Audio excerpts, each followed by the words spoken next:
Happy whatever day today is. Monday. It is coffee break time. Yes, the llama is with me again today. I know you all think I'm a little silly for enjoying my Christmas llama, but you know, it should be Christmas all year round, right? So today I have a lovely guest on with me at coffee break time, and her name is Annetta Hunter. Hello, Miss Annetta. Is she not the most beautiful thing you've ever seen in your life? Oh, you are so sweet. You are. Every time I see her picture pop up somewhere, I'm like, she's just gorgeous. You know, I know. Anyway. You just make me feel good. Thank you. Thank you. So today I asked Annetta. So Annetta and I met through I think a referral, right? Mm-hmm. Yeah. We had a mutual friend that said, hey, you two should chat. And so we chatted. We hit it off famously. We're now besties. Not quite yet, but we're working on it. Anyway, Annetta does corporate HR coaching, right? Is that right? Corporate wellness. Corporate wellness. Okay, corporate wellness. See, that's the other reason that I love her, because of corporate wellness. But she specializes in a very specific topic, and one that I think every single person who's walking this planet at every season of life needs to understand, and that is stress management. Very important. Stress management. Why is stress management so important? Well, first of all, stress management has two prongs. One kind of stress can be good because it encourages you to push forward and create or accomplish a goal. The other stress can have detrimental effects, such as your health can be affected by stress and your mental wellness can be affected. So you just want to be able to manage the different types as well as you can. And sometimes it's hard to do by yourself. But. Yeah. And so one example that I often use of good stress is exercise. Yes. Because exercise does stress our body, but it stresses our body in a way that causes growth. Right. Right. Very. Yeah. So, you said something I wanted to follow back up with you. I don't remember. Oh. Anyway, okay. It'll come back to me. Okay. So when you are working with folks in managing their stress, I'm guessing that you have some tips and tricks that might help people, no matter whether I'm stressed sitting at my desk or in my car or at the dining room table with the kids that don't like maybe what I've made for dinner that night, or life circumstances that happen that are beyond my control. So lots of things might cause a person to be stressed, but not the same thing causes the same stress for everybody. Right. True. Very true. Absolutely. Yeah. So might you have a few tips that you would like to share with us today? Yes, I might. Just a few. I have 11, but I'm going to share my top 3. How about that? Okay. Fabulous. And if you want the other 8, see, math's not my strong suit, 8, then I will put a link below where you can reach out to Miss Annetta and she can share with you the other 8. Excellent. Well, thank you again, Denise, for having me on today. I would say one of the top ones that I like to use, and a lot of my clients that are stressed out use this because it helps and it really, really works, and that is journaling.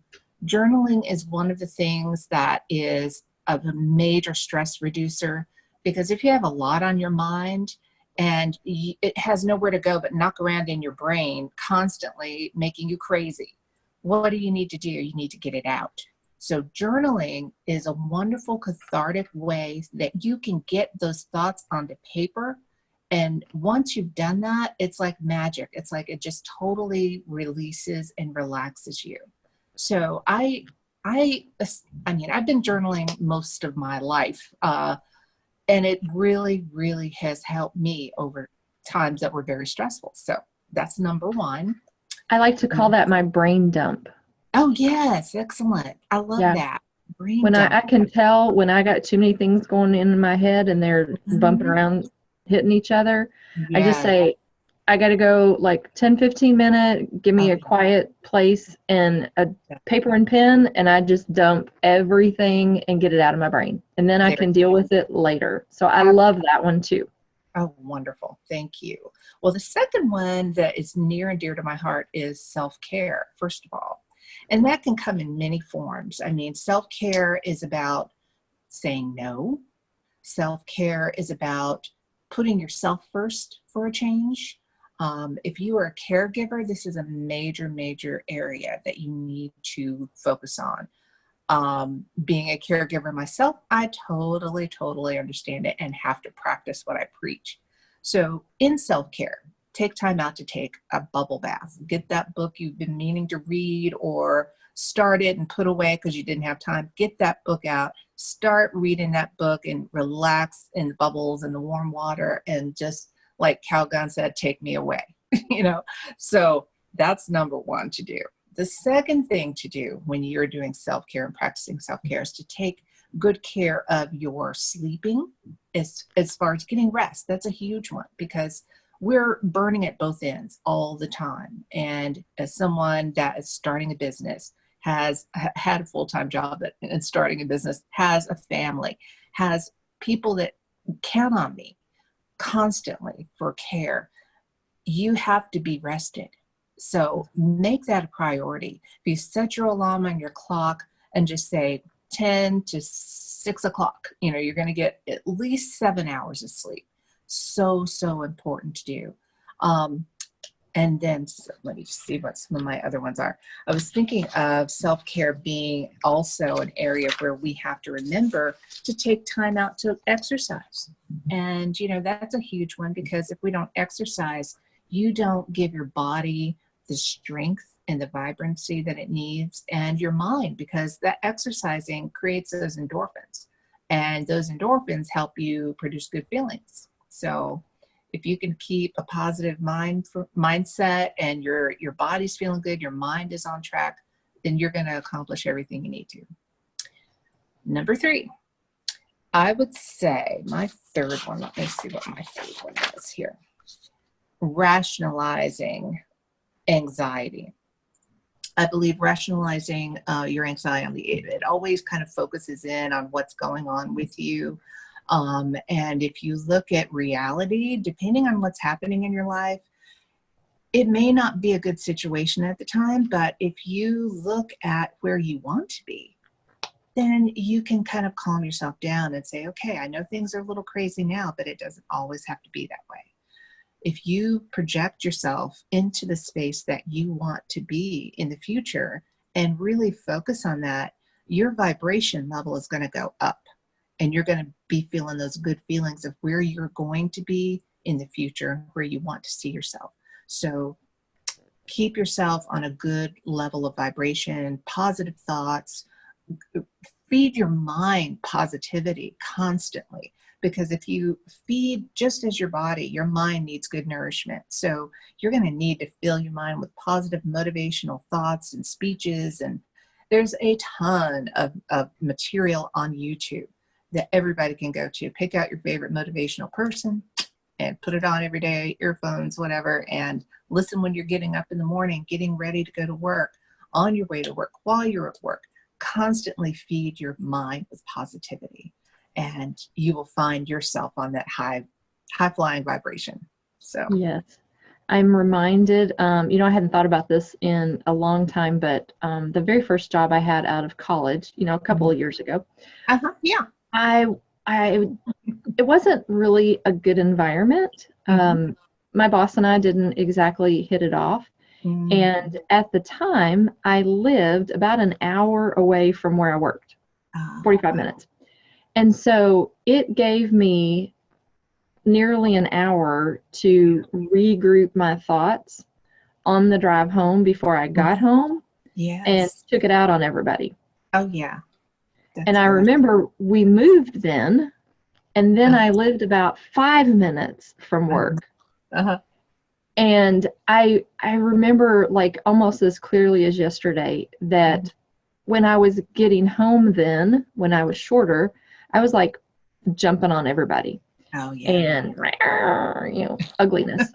And it took me quite a while to realize, why am I being ugly now? Yeah. And I wasn't before. And it Right. was that realization that, oh yeah, I used to have 45 minutes to downshift or shift my hat from work environment to home environment.